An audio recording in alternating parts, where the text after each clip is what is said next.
If you're thinking about trying bouldering, at some point you have quietly typed, "Is bouldering dangerous?" into your phone, probably late at night, and the internet has shown you a bunch of images of someone hanging off the side of a mountain by 2 fingers over a 1,000-foot drop. I need to tell you something up front. The scariest climbing photo you have ever seen is almost certainly not this sport. That's a person on a real cliff, with ropes, hundreds of feet up. Bouldering is a short wall, indoors, with a mattress the size of your living room underneath you. Different thing entirely. So here's the honest answer, 1 month in, as a beginner who was genuinely nervous about this exact question. It's low danger. It is not no danger. And the stuff that actually gets people hurt is almost never the stuff you're picturing right now. Let me walk you through the real version. Before I went, my 2 big fears were the obvious ones. Number 1, falling from a great height. Number 2, some piece of gear failing and sending me plummeting. And I want to knock both of those down because they're the 2 everybody has, and they're both mostly wrong. On the height, bouldering walls are usually 12 to 15 feet. High enough that your brain takes it seriously, low enough that you don't need a rope. You are never actually that far off the ground, and what's under you is a deep, thick, purpose-built crash mat. You're not falling to your death. You're falling onto the world's most aggressive gym mat. And on the equipment failing, there is no equipment. This is the bit that took the pressure off for me. Rope climbing needs a belayer, a second person on the ground working the rope, and a whole system of gear that has to hold. Bouldering has none of that. No rope to snap, no harness to fail, no knot you tied wrong at 7 in the morning. It's you, some shoes, and a floor. There's almost nothing to break. So if it's not the height and it's not the gear, what does actually get people hurt? The number 1 real bouldering injury, by a mile, is a bad landing. And here's the important bit. The mat saves you from the height. It does not save you from landing like an idiot. When you drop from even a few feet, your instinct is to land stiff and upright, like you're sticking a landing for a score. That's how you roll an ankle or jam a knee. The whole trick, and this is genuinely the most useful safety thing in the sport, is soft, bent knees, and then let yourself roll backward onto your backside and shoulders. Absorb it. Don't fight it. And whatever you do, don't try to catch yourself with a stiff arm behind you. Wrists are not designed to take your whole body weight at a weird angle. Tuck your arms in and let the mat do its job. That one habit, soft knees, roll, arms in, prevents most of the beginner injuries I've seen. The second real risk isn't dramatic, and it isn't a fall at all. It's your own fingers, and it comes entirely from doing too much too soon. Beginners don't tend to hurt their fingers by falling. They hurt them by pulling too hard on tiny holds before their hands are ready for it. There's a thing in your finger called a pulley. It's a little band of tissue that holds your tendon against the bone when you grip. Crimp too hard on tiny, sharp holds too early, and you can strain it. Now, I want to be clear. As a beginner on the big friendly holds, you are very unlikely to actually pop one.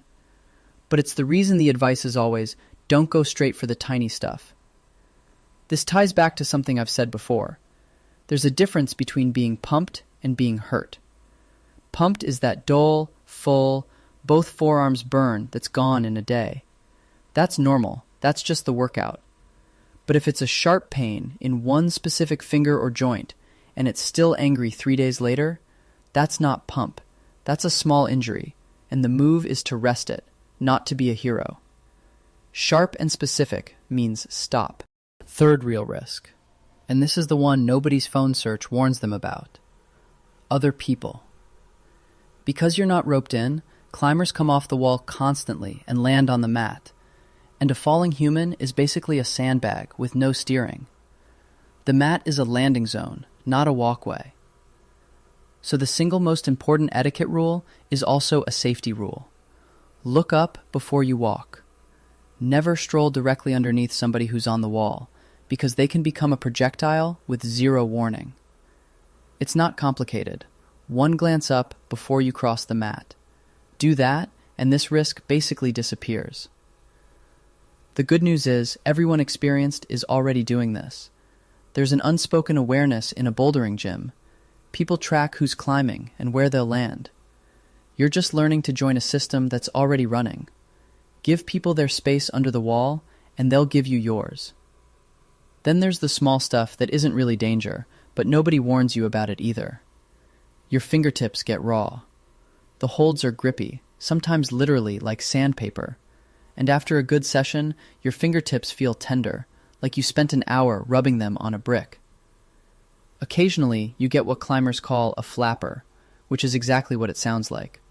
A little flap of skin that tears loose off a fingertip. It stings, it looks dramatic, and it is completely not a big deal.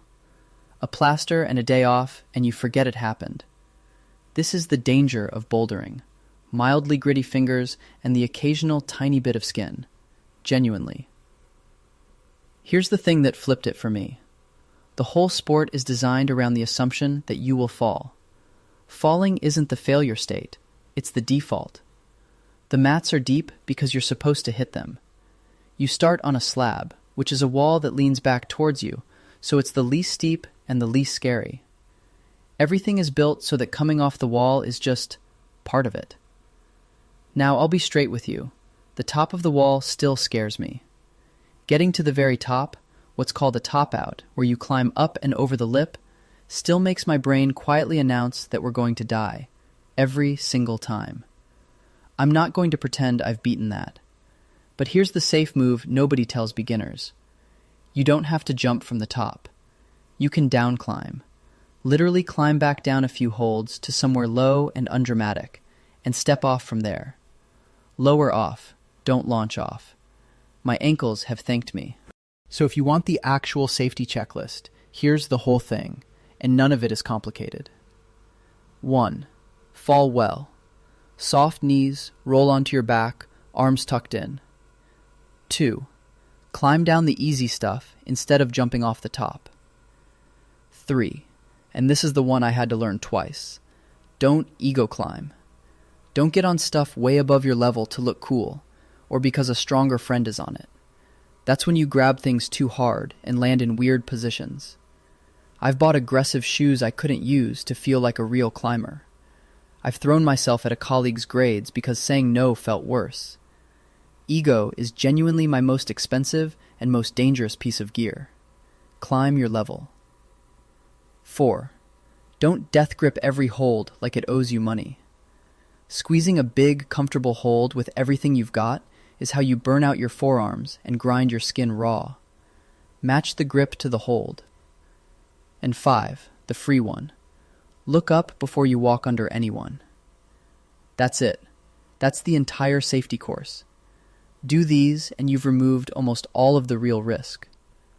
So, is bouldering dangerous? My honest verdict, 1 month in, it's low danger, not no danger. The risk is real, but it's small. It's mostly in your control, and it is almost never the dramatic thing you were picturing when you search this at midnight. Nobody's falling off a cliff. There's no rope to snap. Realistically, the most likely injury on your first day is a bruised ego, when a 5-year-old cruises past you up a wall you've been failing on for 20 minutes. A distant second is a slightly tweaked ankle from a lazy landing, which you now know how to avoid because you watched this instead of finding out the hard way. If the danger question was the thing holding you back, I hope this helped you swap the scary version in your head for the real one. Learn to fall, climb your level, look up before you walk, and you've handled it. If you got hurt doing something silly on your first session, tell me in the comments so I feel less alone about my own bad landings.